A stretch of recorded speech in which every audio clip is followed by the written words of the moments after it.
ইডেনে ভারতকে হারিয়ে 53 বছরের রেকর্ড ভাঙল দক্ষিণ আফ্রিকা। চমকে গেল ক্রিকেট দুনিয়া। বন্ধুরা, আপনারা যদি দেখতে চান তাহলে ভিডিওটি শেষ অবধি দেখতে হবে, চ্যানেলটিকে সাবস্ক্রাইব করে একটা লাইক দিতে হবে এবং নোটিফিকেশন বেল আইকন দাবাতে হবে। ক্রিকেটের নন্দনকানন ইডেন গার্ডেন্সে প্রথম টেস্টে শুরুটা ভারতের পক্ষে হলেও শেষটা পুরোপুরি দক্ষিণ আফ্রিকার দখলে চলে যায়। কলকাতার বুকে দাঁড়িয়ে ভারতকে 30 রানে হারিয়ে লাল বলের ক্রিকেটে বিশ্বজয়ী দল দক্ষিণ আফ্রিকা প্রথম ম্যাচ পকেটে পুরে নেয়।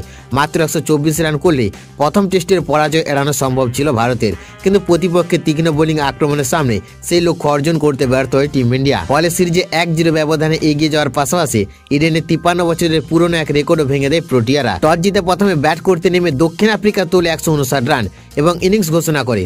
ভারতের বিরুদ্ধে সেই রান যথেষ্ট হবে বলে মনে হয়নি, কিন্তু পাল্টা ইনিংস ভারত আটকে যায় মাত্র 179 রানে।